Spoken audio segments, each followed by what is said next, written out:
Swayam Prabha. Digital India. Educated India.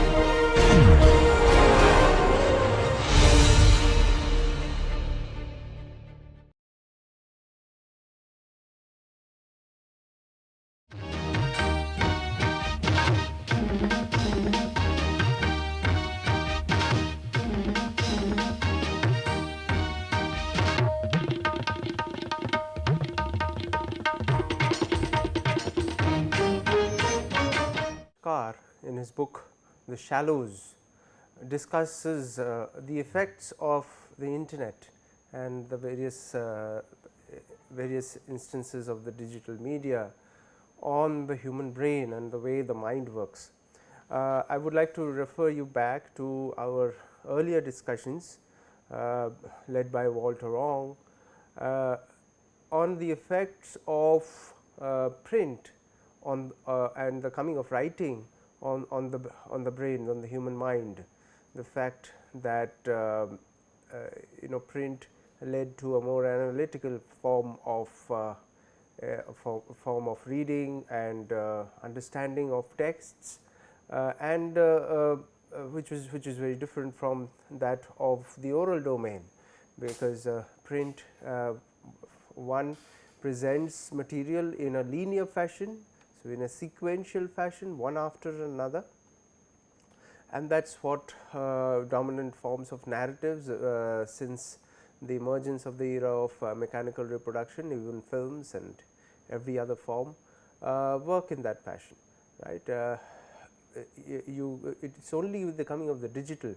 So, if you can imagine the older audio tapes, cassette recorders, which if one had to move from one point to the other, had to sort of scroll through it, had to rewind or fast forward it and reach that position. You had to go through all that material before you reached a certain point.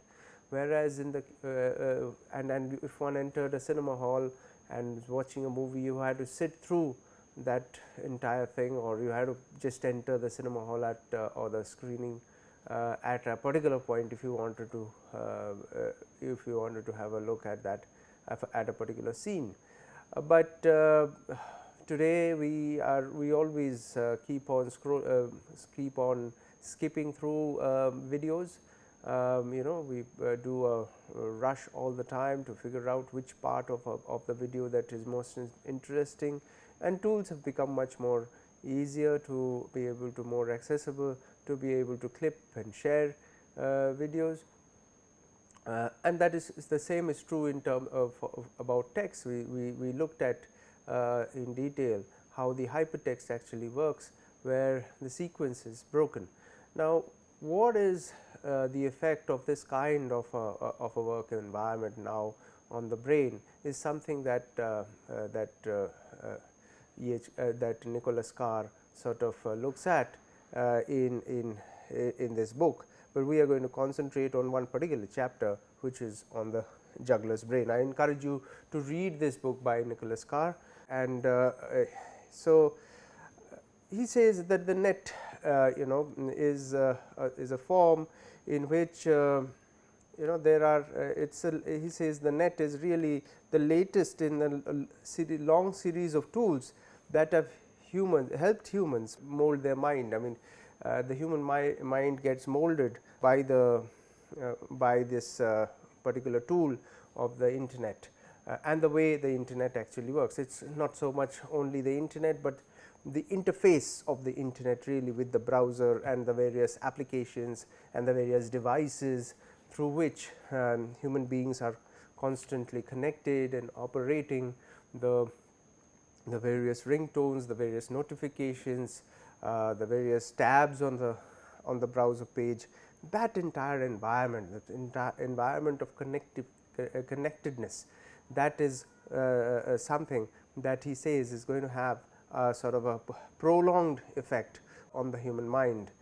And he says that this actually promotes cursory reading. If you are an avid reader of news stories on or various kinds of articles on the internet, you would find that more and more content providers are now giving an estimate of how much, what would be the reading time of a particular article. You would find more and more the kind of articles that are getting shared are the ones which are a very short reading span, not more than 10 minutes, because some of them could be meant for only 6 or 7 minutes. So, and this is a result of a fact that the human mind is becoming more and more distracted, and one is not able to concentrate on one thing for a very long period of time, and that is something that is also resulting further into more distraction in the form of shorter reads. The only way to really train the human mind to be able to not be distracted is to actually take the mind to go through longer pieces of work, either films or texts, and train the human mind to actually engage in sort of longer forms of texts, more engaged forms of texts.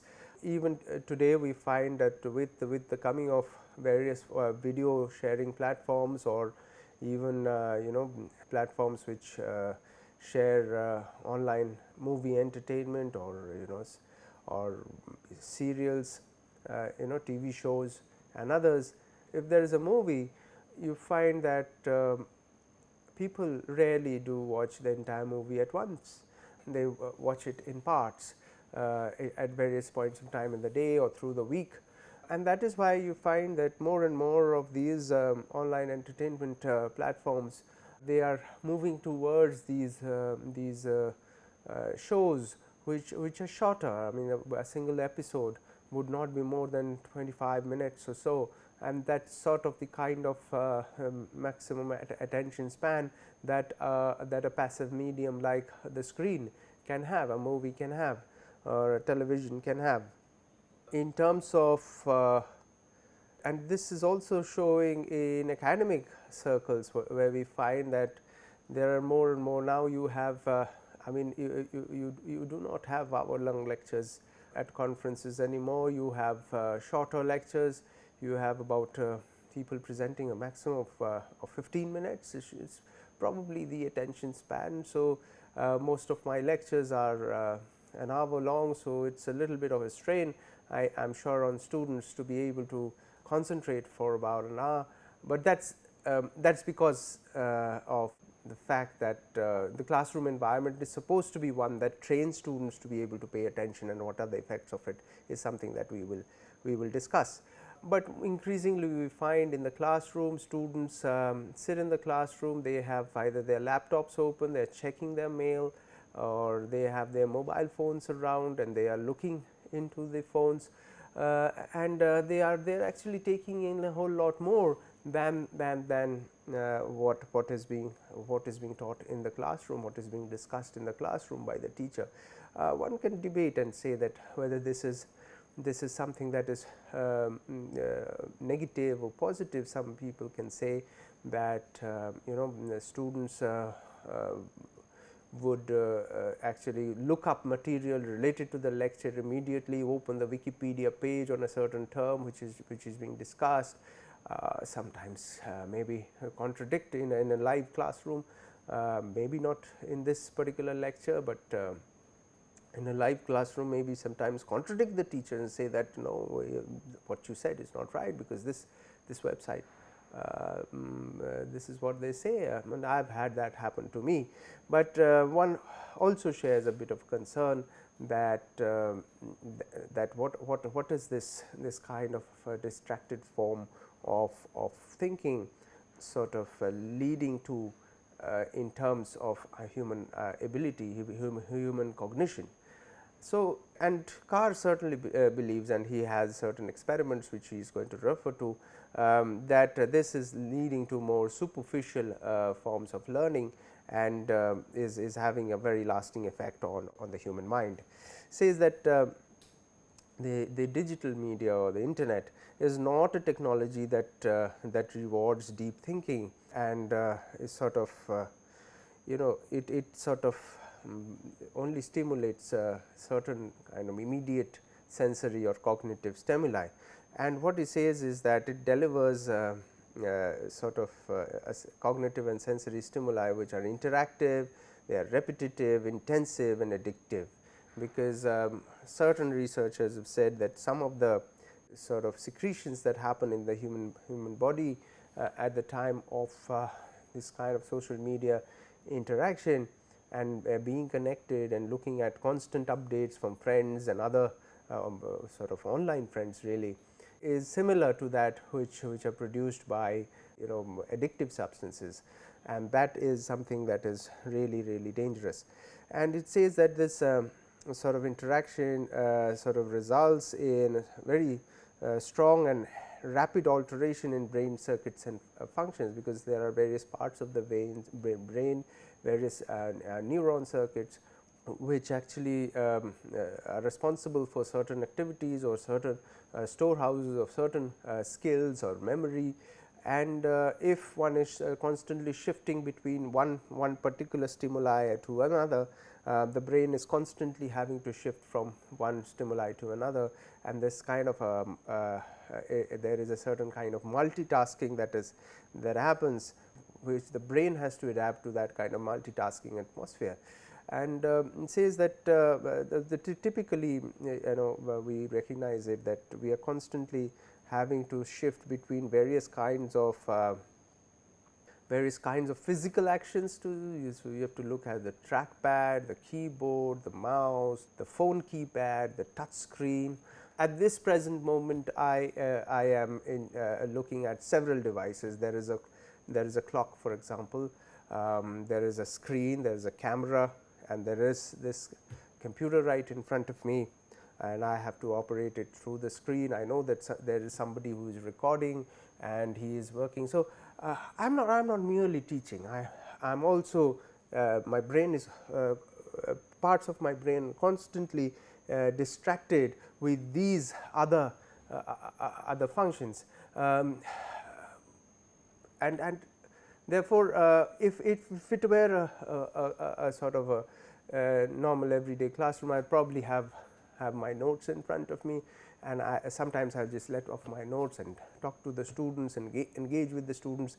And in this particular kind of atmosphere that is there in this particular form of an online classroom, a very crucial element, all these devices are there, but I don't have any human interaction with you who are the students, which is pretty much sort of sums up the digital environment, where we are all connected, but we hardly talk to each other. We might meet somebody on the road and not recognize that person. I have had several times that people have come up to me and said, I am on your friends list, and I said, oh wow, that's great. But that kind of relationship does not stem from a one-on-one interaction. We can say that whether that is good or bad without making a value judgment, but it's certainly a very different form of human interaction, and therefore what a one-on-one interaction does is that I am looking at that person completely. I am taking visual and verbal clues from that person, physical clues. I can see how they are moving their bodies and how they are responding. Whereas in the case of online interaction, the only cue really that you can get is how long has it taken for that other person to respond, whether the person is online, whether the person is typing, whether the person has seen the message or not.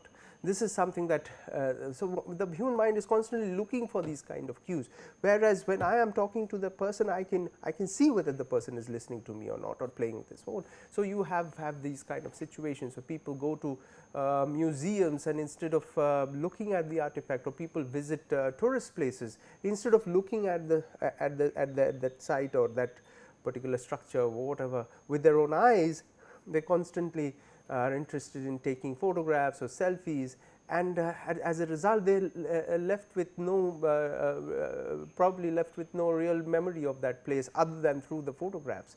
And so So, the human memory sort of keeps getting weakened further. We have begun with this from Plato, who suggested that writing is something that is giving making the leading to a loss of sort of human memory, and we have come to the age of the internet, where we really don't need to remember anything. We need to remember lesser and lesser, because we can always search it up in our favorite search engine, and that will sort of give us the whatever is required. We don't need to remember spellings, because spell check will work on it. And so these are some of the changes in the kind of way the human brain is functioning, and what Carr discusses are some of them, and what the effects of these changes in human behavior are on the human mind on a long term basis. Now, what he says that each of these physical actions, they deliver a sort of a steady stream of inputs to the various parts of the brain, the auditory cortex. Constantly there are these notifications. In fact, you can set separate tones for notifications for separate apps. So, when there is a message on a messaging group like WhatsApp, there can be a certain tone. If it is coming from a different kind of messenger, there could be a different tone. If there is an email, there is a different tone. If there is a text message, there is a different tone. So, you are constantly keeping tab of what kind of while you are working, when you are concentrating on something, the notifications keep coming.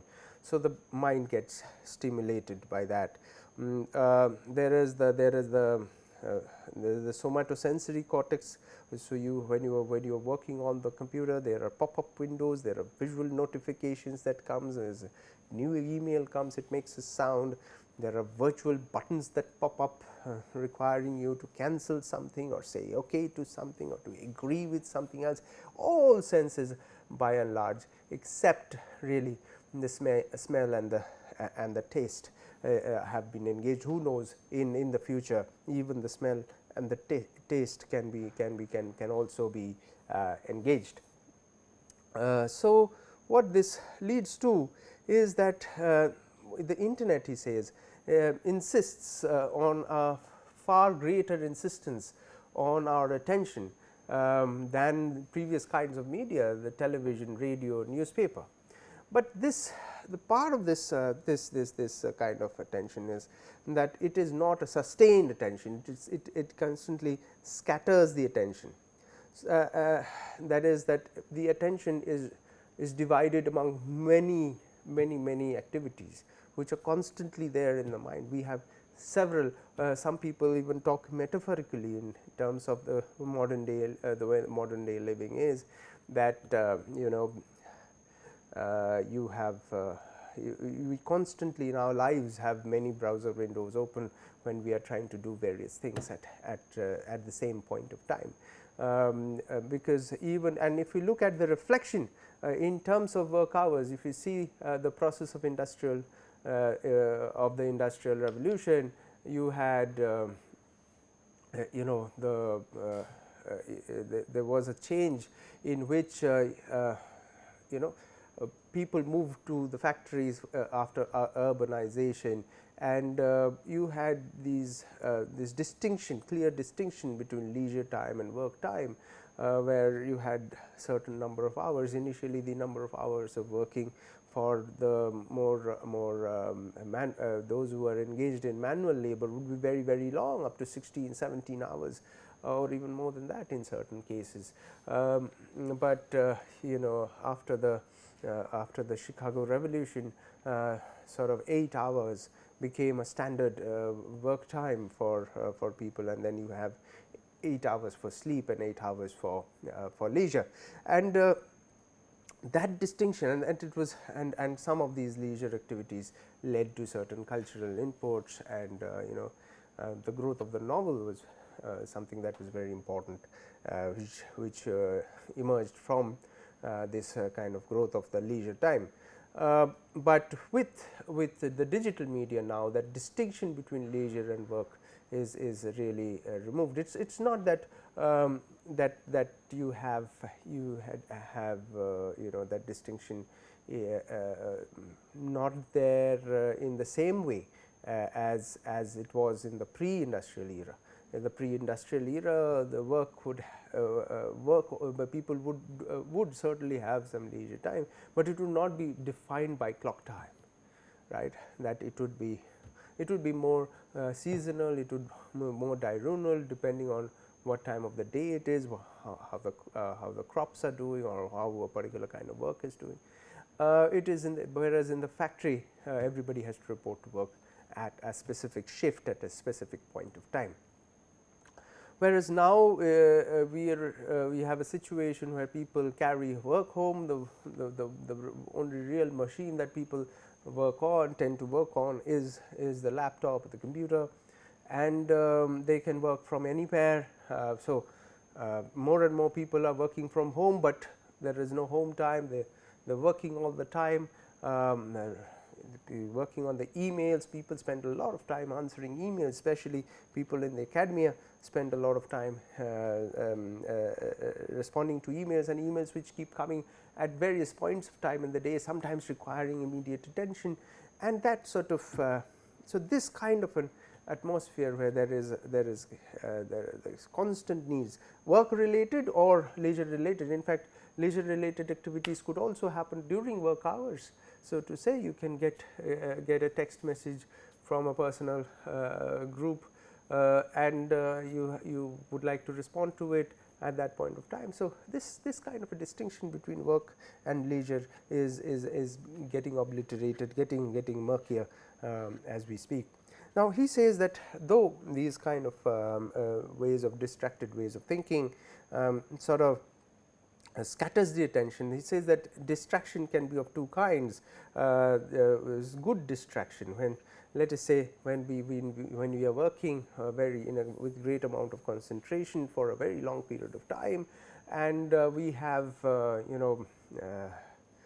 we are stuck with the problem, we are not able to solve it.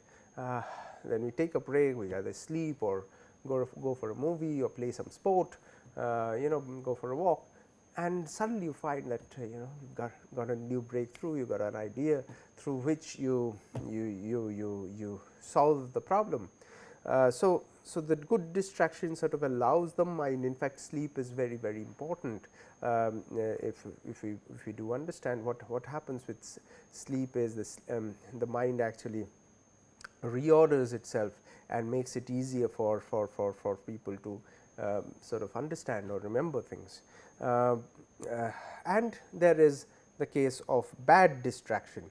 He says the bad distraction prevents deep thinking and creative thinking. The bad distraction is that which is in the form of the way the internet operates, where you are distracted at every moment, not distracted after long bursts of activity, of a particular activity with particular phase of concentration. So that's what he says. He says this and this medium consumes our mind almost oblivious to real life. I mean, this is proverbially the person crossing the road while looking at the mobile phone, where he is completely oblivious, or people driving while using the mobile phone, in fact trying to text, which is extremely dangerous. I hope none of us ever do it. But that is the kind of obliviousness to real life. So there is the virtual life and the real life. So there is this expression here that this is this and this obliviousness is sort of amplified with the interactivity of the net, the point that you constantly have to respond to something, So this constant expectation of getting a response is something that is extremely disconcerting. Constant desire to send an email or a message, and then you wait for a reply or a double tick there. Why is this person taking so long sort of respond. Why is it not responding? Sometimes people would call up and say, why haven't you responded to my message? Did you see that photograph I sent you? And then if you click a link, then you wait for the page to load, and sometimes when before the page loads, you start checking something on some app on the phone.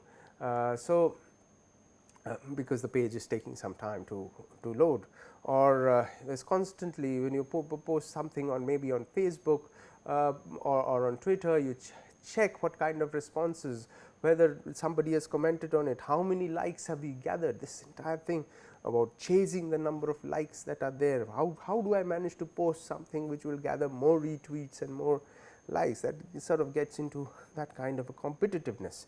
If someone responds to my comment, I get back. So you just take the timeline and you see that somebody is responding.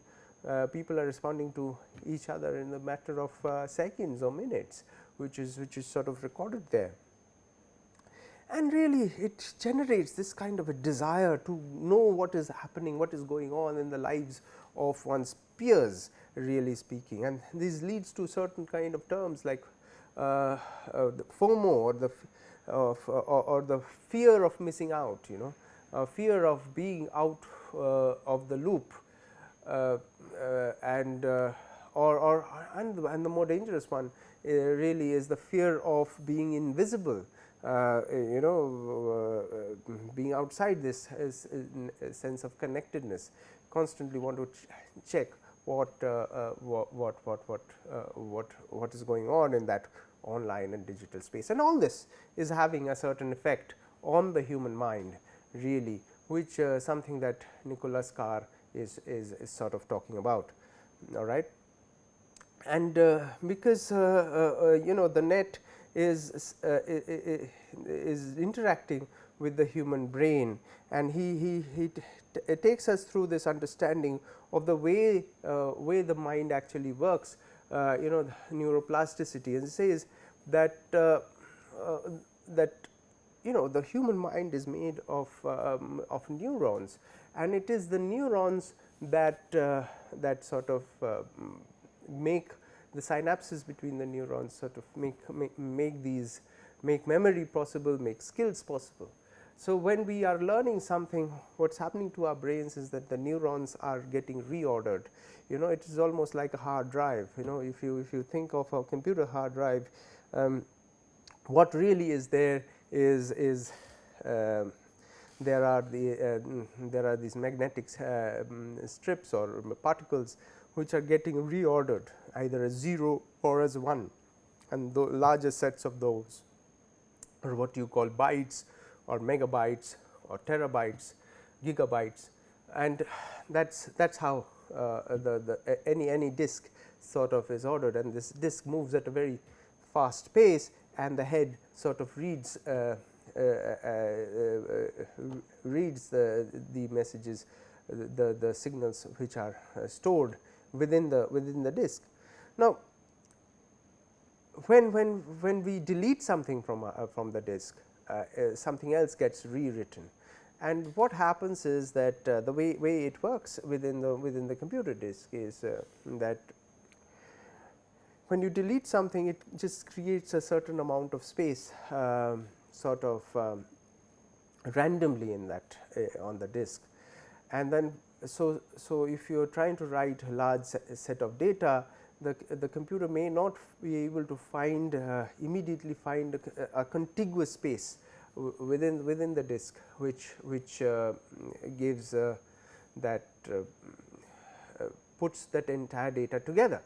Now, and it therefore sort of what it does is that it sort of allocates the data to whatever empty spots on the disk that it might find. So, a certain song or a certain film could be written at various parts of the disk. Now, when you are trying to read that song or the movie, what the head has to do, it has to check the entire disk for a particular part of that song, and that sort of slows down the activity, right. So, therefore, you find that sometimes on certain operating systems you have this system of defragmentation, where you get rid of these fragmented files and you sort of make them contiguous. You put all the files related to each other or all the parts of a certain file together, and that makes the performance of the computer a whole lot better. It responds to user requests a whole lot better. And something similar is happening to our brain as well,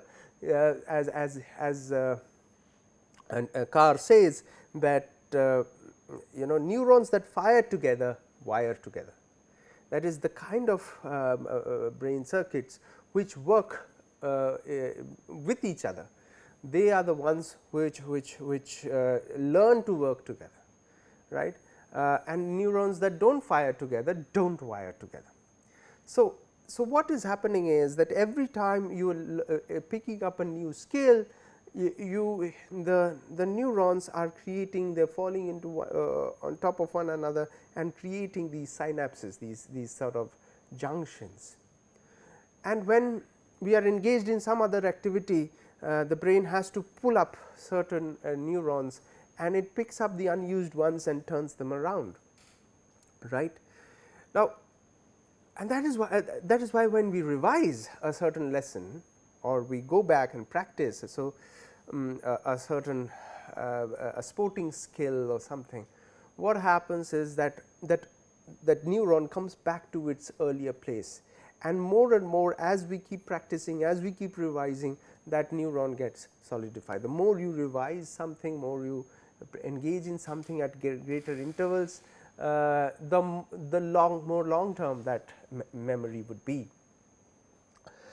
But if we are engaged in too many activities at the same point of time, then the neurons hardly get to form these strong connections with each other. These synapses are not very strong. The synapses, the same neurons, are getting used for multiple activities at the same point of time, and therefore, these bonds are not very strong.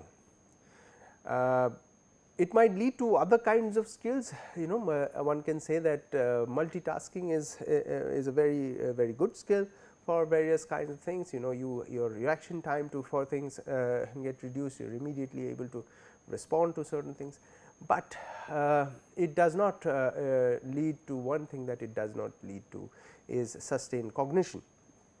And certainly rational thinking, scientific ways of thinking operate on the ability to think deeply.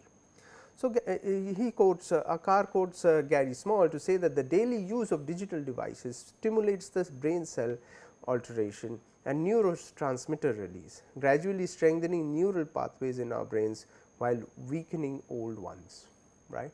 So, the older bonds get reduced. So, and then he talks of certain experiments, where several experiments. Let us take them one by one. The first experiment, they find that hypertext readers often could not remember what they had not heard, what they had or had not heard. People who are reading hypertext, are not able to recall. The recallability is much less, because your mind is also engaged in seeking out that path. We did talk about the way in which, in the case of a novel or a movie, you are presented with the authorial sequence, the sequence of events as chosen by the author. Whereas, in the case of hypertext, the reader has a certain choice, but reader has to exercise that choice at the same point of time. If you have a TV program or a movie show where you are constantly required to sort of use the touch screen and choose which direction the narrative should take, you are engaged in that decision making process. You are not engaged in the narrative anymore in that with that kind of depth. So, that there is a loss of that depth, and he says that experiments show that hypertext readers could often not remember what they had, whether they had read something or not read something. So, it leads to a loss of cognition, it also leads to a loss of understanding. So, then in experiment 2, they had two groups read a certain document and answer question. So, group 1 read hypertext documents and group 2 read paper document, and they find that those who read hypertext documents actually answered fewer questions correctly. Then people, so he says that people who read linear texts tend to comprehend more, understand more and remember more than those who read hypertext. Okay. The connectedness, the sequence, the causality of the story is sort of can be broken. Then another experiment, there are two groups who read a short story, and group 1 looked at it in hypertext format. They took longer to read, and their reaction was that the story was jumpy. What was not, the story wasn't jumpy, the format was really jumpy, whereas group 2 looked at it in linear format and scored higher in comprehension. So therefore, we find that in hypertext the reader's attention was more occupied by the machinery of the hypertext rather than experiencing the story itself.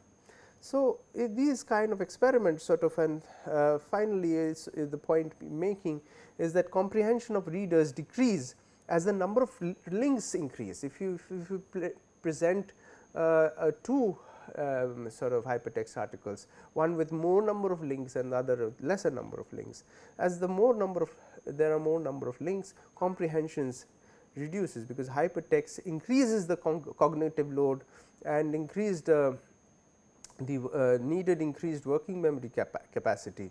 And so this division of attention within a multimedia internet atmosphere sort of strains the cognitive abilities, reduces learning and weakens understanding. So, now this is something that is really can one is not sure how to respond to it, because what are the long term social effects of this thing, this kind of activity is going to be, is something that that we really time will tell, but these kind of experiments are sort of showing that you have a certain decisive change in the way the human brain is really working and operating. And if we go back to the earlier understanding of the coming of mechanical reproduction, of print and writing, which increases sort of analytical reading and increases the ability of the human mind to compare, contrast, verify. What are the effects of this kind of distracted reading on it? More experiments and more studies are required, and whether it really has an effect on the rational behavior, what are and really on scientific kind of inquiry is something for us to see. And we also, since we looked at print and we looked at print as one a very important sort of element, important input into the making of modern forms of politics, of democracy, what are the effects of this kind of disconnectedness sort of are on political systems. The future of democracy is also something that would be interesting to follow.